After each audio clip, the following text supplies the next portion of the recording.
Assalamualaikum warahmatullahi wabarakatuh. Perkenalkan, nama saya Novariani. Nama saya Susilawati. Kepada yang terhormat yaitu Bapak Bambang Hermawan, kami di sini akan menjelaskan tugas tentang permintaan dan penawaran dari telur di pasar tradisional.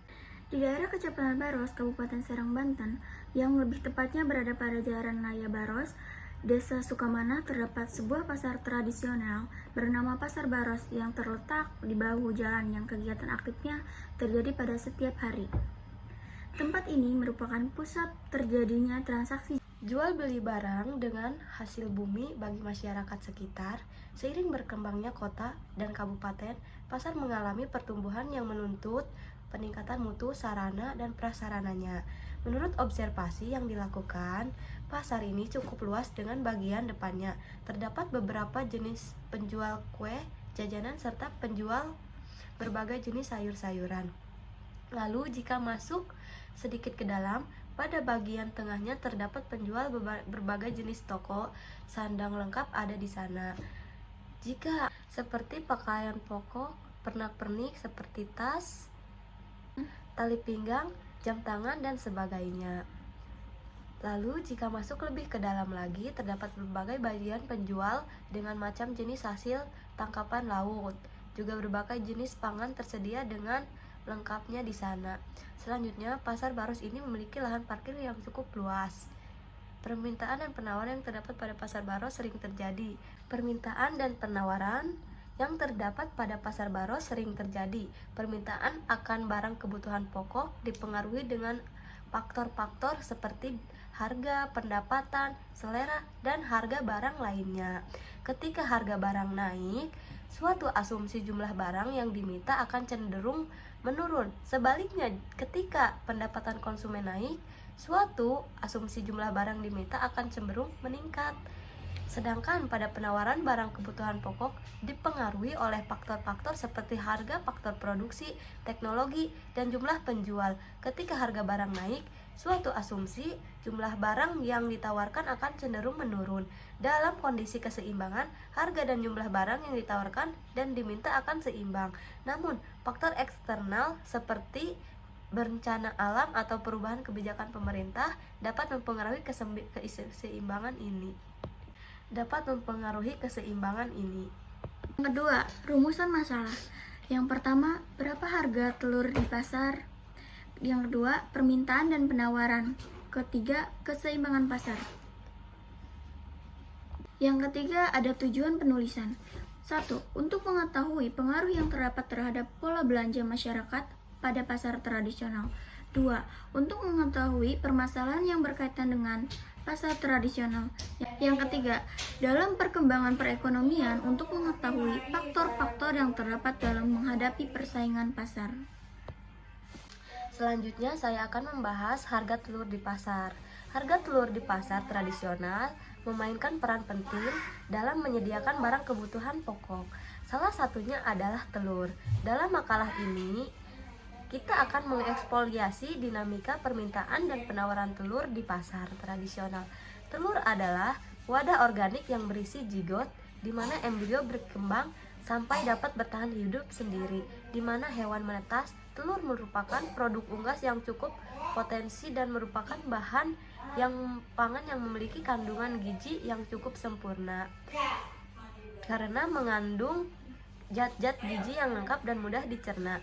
Data harga yang kita dapat dari toko telur yang berada di Pasar Baros yaitu pada tanggal 1 Desember 2023 adalah harga telurnya yaitu 28.000 yang meningkat Rp 1.000 dari sebelumnya yaitu 27.000 dengan jumlah permintaan yang mencapai 60 peti yaitu 900 kg pada harga 28.000 dan 80 peti pada 1.200 kg pada harga 27.000. Permintaan dan penawaran. Pada saat harga 27.000, jumlah penawaran 1.200 kg dan jika harga 28.000, jumlah penawaran 900 kg. Berapa fungsi penawarannya? Kita jawab bareng-bareng ya. Diketahui P1-nya sama dengan 28.000, P2-nya 27.000, Q1-nya 900 kg, Q2-nya 1.200 kg. Ditanyakannya P.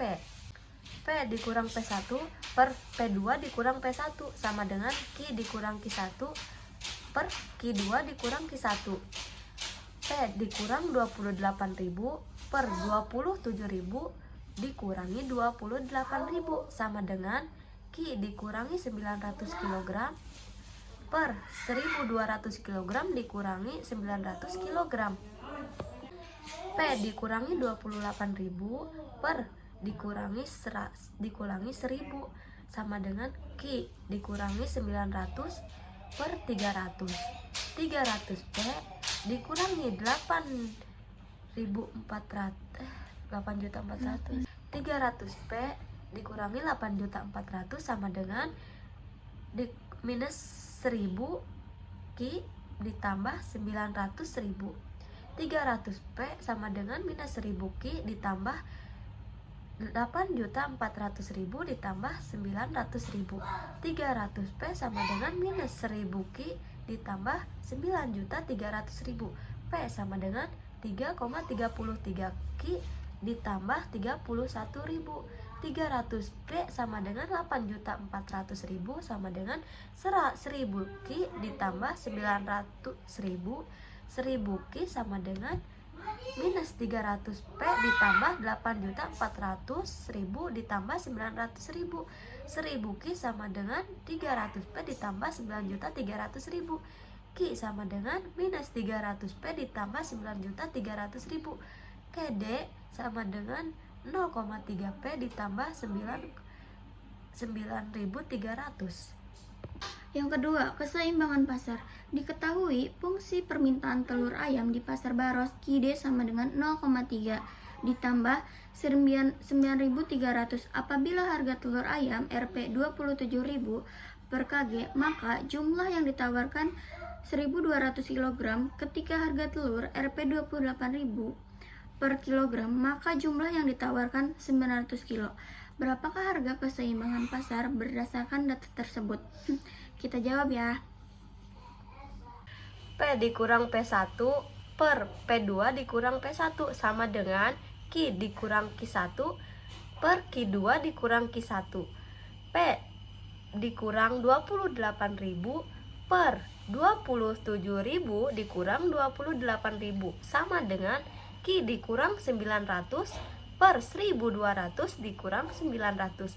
P dikurang 28.000 per minus 1.000 sama dengan Q dikurang 900 per 300 minus 1.000 buka kurung QS dikurang 900 sama dengan 300 P dikurang 28.000 minus 10 QS dikurang 900 sama dengan 3 P dikurang 28.000 minus 10 QS dikurang 900 sama dengan 3P dikurang 28.000 minus 10 QS dikurang 9.000 sama dengan 3P dikurang 84.000 minus 10 QS sama dengan 3P dikurang 84.000 ditambah 9.000 minus 10 QS sama dengan 3P dikurang 75.000. QS sama dengan 3P dikurang 75.000 dibagi 10 sama dengan QS sama dengan 0,3 dikurangi 7.500. QD sama dengan QS minus 0,3 P ditambah 9.200 sama dengan 0,3 P dikurangi 7.500 minus 0,3 P dikurangi 0,3 P sama dengan 750 dikurangi 9.300 minus 0,3 P dikurangi 0,3 P sama dengan minus 16.800. 0,6 P sama dengan minus 16.800. P nya sama dengan minus 16.800 per 0,6 sama dengan 28.000. 3. Kesimpulan, harga telur di pasar-pasar tradisional memainkan peran penting dalam menyediakan barang kebutuhan pokok. Salah satunya adalah telur. Dalam makalah ini, kita akan mengeksplorasi dinamika permintaan dan penawaran telur di pasar tradisional. Data yang kami dapat setelah melakukan observasi dan wawancara pada toko telur yang dilakukan di Pasar Baros pada tanggal 1 Desember 2023, yaitu Rp 28.000 yang meningkat Rp 1.000 dari sebelumnya yaitu Rp 27.000. Dengan jumlah permintaan yang mencapai 60 peti 900 kg pada harga 28.000 dan 80 peti 1.200 kg pada harga 27.000. Saran, dalam menghadapi kenaikan telur, saran dari penulis yaitu konsumen dapat melakukan hal-hal berikut. 1. Mencari sumber protein lain. 2. Beli telur dalam jumlah besar. 3. Cari diskon atau promo. Selain itu, mengatasi kenaikan harga telur dapat melakukan kebijakan dengan memperpendek retail pemasaran telur. Terima kasih, cukup sekian dari presentasi kami. Wassalamualaikum warahmatullahi wabarakatuh.